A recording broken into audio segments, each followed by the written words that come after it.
दोस्तों, आज फिर नई परख के दर्शकों को मैं अभय कुमार दुबे सीधा संबोधित करने वाला हूं। मेरी बात सीधी होगी, सटीक होगी और बिना किसी हेर-फेर की होगी। दोस्तों, इस देश की धरती पर लोकतंत्र के लिए, वोट के अधिकार के लिए और राजनीतिक आज़ादी के लिए जंग शुरू हो चुकी है। राहुल गांधी की वोटर अधिकार यात्रा का दूसरा दिन औरंगाबाद, बिहार में रहा। उनके साथ तेजस्वी यादव और मुकेश सहनी भी थे। जबरदस्त भीड़ थी, जबरदस्त नारेबाजी थी। जनता के साथ उनके नेता का हेल-मेल था, स्वागत था, उत्साह था।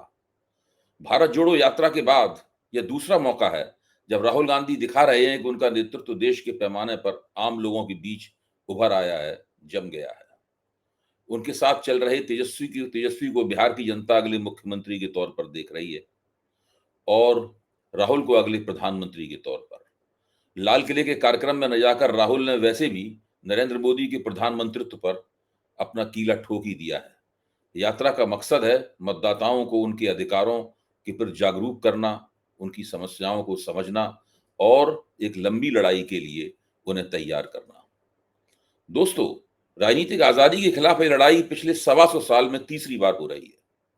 पहली बार ये अंग्रेजों के खिलाफ हुई थी, गांधी जी के नेतृत्व में। दूसरी बार इमरजेंसी के विरोध में हुई और तीसरी बार वोट चोरी के खिलाफ और उसे करने करवाने वाले गठजोड़ के खिलाफ हो रही है। उस गठजोड़ के खिलाफ जो चुनाव आयोग और सत्ताधारी भारतीय जनता पार्टी के बीच पिछले 10 साल से चल रहा है।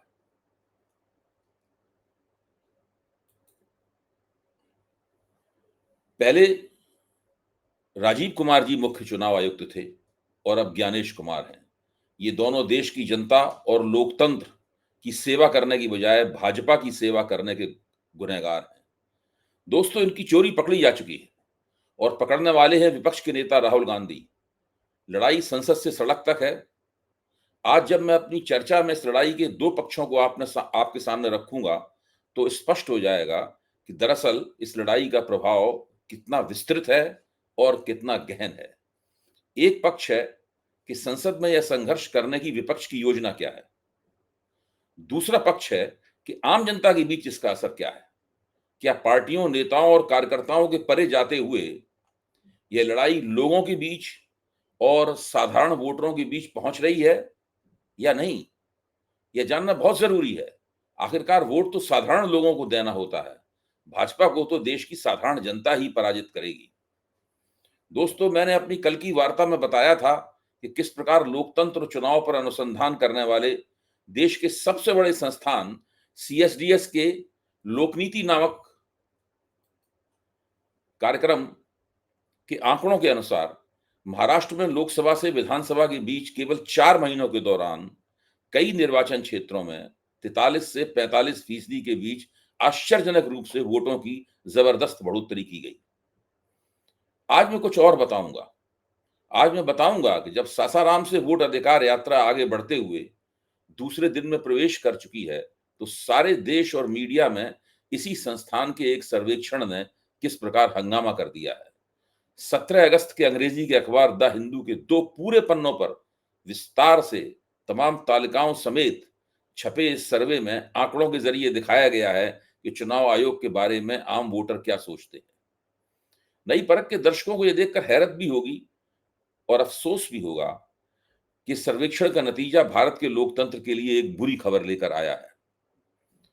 2019 में अगर आयोग पर मध्य प्रदेश के 57% लोग पूरा भरोसा करते थे, तो 2025 में यही भरोसा घटकर केवल 57% लोगों में सीमित रह गया है। मैं एक बार फिर से इस बात को दोहराऊंगा आपके सामने, ताकि पता चले कि चुनाव आयोग पर सामान्य वोटरों का भरोसा कितनी तेजी के साथ कम हो रहा है। 2019 में, यानी करीबन 6 साल पहले, अगर आयोग पर मध्य प्रदेश, जो कि भारतीय जनता पार्टी का के कैचमेंट एरिया, उनके प्रभाव क्षेत्र का महत्वपूर्ण हिस्सा है, 2024 के चुनाव में भी मध्य प्रदेश में भाजपा ने बहुत जबरदस्त जीत हासिल की है। इसीलिए मैं इस मध्य प्रदेश का आंकड़ा आपके सामने विशेष रूप से विचारार्थ रखना चाहूंगा। 2019 में अगर आयोग पर मध्य प्रदेश के 57% वोट पूरा भरोसा करते थे, तो 2025 में यही भरोसा घटकर केवल 17% रह गया है। उत्तर प्रदेश के वोटर अगर 2019 में आयोग पर 56% भरोसा करते थे, तो उसी प्रदेश की अब केवल 21% वोटर ही आयोग पर उस तरीके से विश्वास करते हैं। आइए देखें राजधानी दिल्ली का क्या हाल है। यहां पिछले 3 चुनावों से भारतीय जनता पार्टी लगातार सातों सीटें जीत रही है। यहां 7% वोटर 2019 में आयोग की निष्पक्षता की कस्में खाने के लिए तैयार थे, लेकिन 2025 में ऐसे वोटरों की संख्या केवल 21% रह गई है। दक्षिण भारत में भी हालत खासी बुरी है। केरल में 2019 में 57% वोटर आयोग के साथ थे, जो 2019 में 2025 में केवल 35% रह गए। आयोग पर जरा सा भी भरोसा न करने वालों की संख्या में भी जबरदस्त बढ़ोतरी हुई है। यानी वो लोग जो ये मानते हैं कि उन्हें आयोग पर शून्य विश्वास है। मध्य प्रदेश में यह प्रतिशत 6% से बढ़कर 22% तक पहुंच गया। सोचिए, 6% से बढ़कर 22%। उत्तर प्रदेश में यह प्रतिशत 11 से बढ़कर 31% हो गया है। दिल्ली में भी यह प्रतिशत 11 से बढ़कर इस समय 30% है। केरल में आयोग में संपूर्ण अविश्वास 10% से बढ़कर 24% हो चुका है। दोस्तों, यहां समझने की बात है, चुनाव आयोग एक ऐसी संवैधानिक संस्था है जिसमें देश के नागरिक और मतदाता बहुत अधिक विश्वास करते थे। एक जमाना था जबकि नागरिकों और मतदाताओं से जब पूछा जाता था एक सर्वेक्षण के जरिए कि आप कौन सी संस्था पर सबसे ज्यादा विश्वास करते हैं लोकतंत्र की, तब वो पहला नंबर तो फौज का आता था कि भाई सेना एक ऐसी संस्था है जिसकी ईमानदारी पर, देश के प्रति इसके समर्पण पर हमें सबसे ज्यादा विश्वास है। उसके बाद दूसरा नंबर कमोबेश चुनाव आयोग का ही आता था। चुनाव आयोग की साख इतनी ज्यादा थी कि दुनिया के दूसरे लोकतंत्रों में भी चुनाव आयोग को निमंत्रित किया जाता था। भारतीय चुनाव आयोग बुलाया जाता था कि आइए हमारे यहाँ एक नमूने का चुनाव आयोजित करके दिखाइए, ताकि हम समझ सकें कि वास्तव में स्वतंत्र और निष्पक्ष चुनाव कैसे कराया जाता है। आज क्या स्थिति है, इन आंकड़ों से आपके सामने स्पष्ट हो चुका है। ये आंकड़े दरअसल कहते क्या हैं? ये आंकड़े दिखाते हैं कि विपक्ष द्वारा वोट चोरी के विरोध में चलाए गए आंदोलन को इतनी सफलता क्यों मिल रही है। ये आंकड़े यह भी बताते हैं कि भले ही विपक्ष और राहुल गांधी ने महाराष्ट्र चुनाव के बाद ही वोट चोरी के सबूत हासिल किए हों, लेकिन आम जनता को चुनाव आयोग पर पहले से ही शक था, क्योंकि सीएसडीएस द्वारा दी गई तालिका बताती है कि आयोग की साख जनता की निगाह में 2019 से ही लगातार गिर रही है। उसकी साख में सबसे ज्यादा गिरावट तो 2024 से 2025 के बीच हुई है। इससे यह भी पता लगता है, इन आंकड़ों से यह भी पता लगता है कि 2024 में मोदी सरकार के खिलाफ इतनी ज्यादा एंटी इनकम्बेंसी थी कि मोदी जी बिल्कुल चुनाव में बुरी तरह हारने के खतरे का शिकार थे।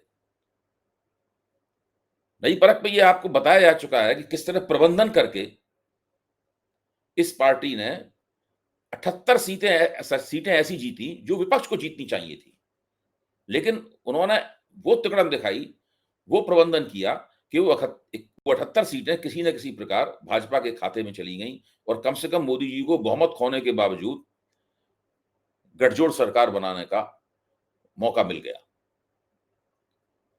अब आप देखिए गिरावट का स्तर क्या है। मध्य प्रदेश में यह गिरावट 3 गुना से भी ज्यादा है। दिल्ली और उत्तर प्रदेश में 3 गुना से थोड़ी ही कम है।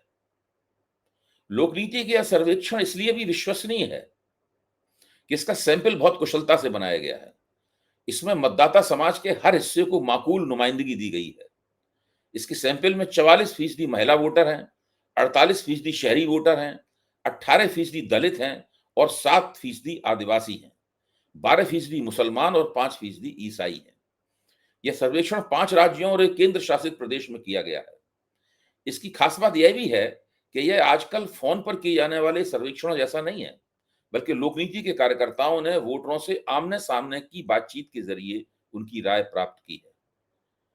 यह सर्वेक्षण इसलिए भी महत्वपूर्ण है कि इसमें भाजपा के प्रभाव क्षेत्र में शामिल समझे जाने वाले उत्तर प्रदेश, मध्य प्रदेश और दिल्ली जैसे इलाके शामिल किए गए हैं। यह सर्वे बताता है कि चुनाव आयोग और भारतीय जनता पार्टी के लिए देश भर में उल्टी गिनती शुरू हो गई है। 2029 में भारतीय जनता पार्टी का लोकसभा चुनाव हारना लगभग तय है और इसके बाद चुनाव आयोग के पुनर्गठन की, पूरी तरीके से उसे बदलकर दुरुस्त करने की, उसको उसकी पुरानी शान पर ले जाने की कार्रवाई शुरू होगी। दोस्तों, दूसरी तरफ विपक्ष ने संसद के मोर्चे पर एक जबरदस्त धमाके की तैयारी कर ली है। इसकी आवाज दूर-दूर तक गूंज रही है। विपक्ष तैयारी कर रहा है कि वह मुख्य चुनाव आयुक्त ज्ञानेश कुमार के खिलाफ संसद में एक महाभियोग लाएगा। चुनाव आयोग एक संवैधानिक संस्था है, इसलिए ज्ञानेश कुमार के विरोध में महाभियोग लाने के लिए इसके प्रस्ताव पर 50 सांसदों को दस्तखत करने होंगे। इसी तरह जब किसी जज को हटाना होता है, तो उसके लिए भी इसी तरह से महाभियोग प्रस्ताव लाना होता है। विपक्ष जानता है कि उसके पास इस प्रस्ताव को पारित करवाने के लिए जरूरी 2/3 बहुमत नहीं है, इसलिए जाहिर है कि यह प्रस्ताव गिर जाएगा। लेकिन अपने प्रस्ताव के संभावित हश्र से विपक्ष चिंतित नहीं है। वह जानता है कि अगर उसने महाभियोग प्रस्ताव पेश कर दिया, तो इससे पूरे देश में वोट चोरी के खिलाफ चल रही लड़ाई को एक नया नया उछाल मिलेगा। भारत के संसदीय इतिहास में दर्ज हो जाएगा कि मुख्य चुनाव आयुक्त को हटाने के लिए विपक्ष के 300 से ज्यादा सांसद गोलबंद हुए थे। उन सभी का कहना था कि चुनाव आयोग ईमानदार नहीं है, वह अपने संवैधानिक दायित्वों का पालन नहीं कर रहा है। उसने सुकुमार सेन, लिंगदोह और टीएन शेषन जैसे विख्यात चुनाव आयुक्तों की विरासत पर कालिख पोत दी है। उसने लोकतंत्र की सभी मान्यताओं और मूल्यों के साथ एक आपराधिक छल किया है। दरअसल चुनाव आयोग किसी कानून को नहीं मान रहा।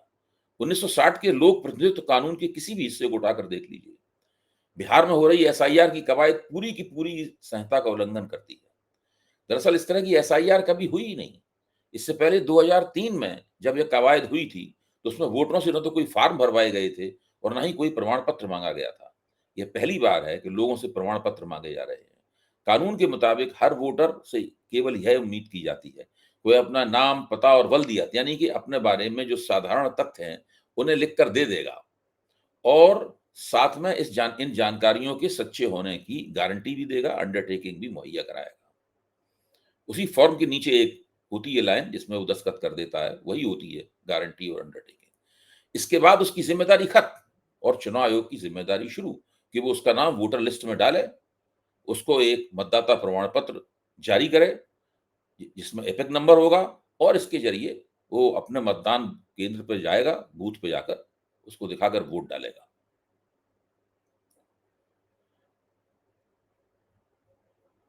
भारत के लोगों को दरअसल कभी यह प्रमाणित करने की जरूरत नहीं पड़ी कि वे इस देश के नागरिक हैं।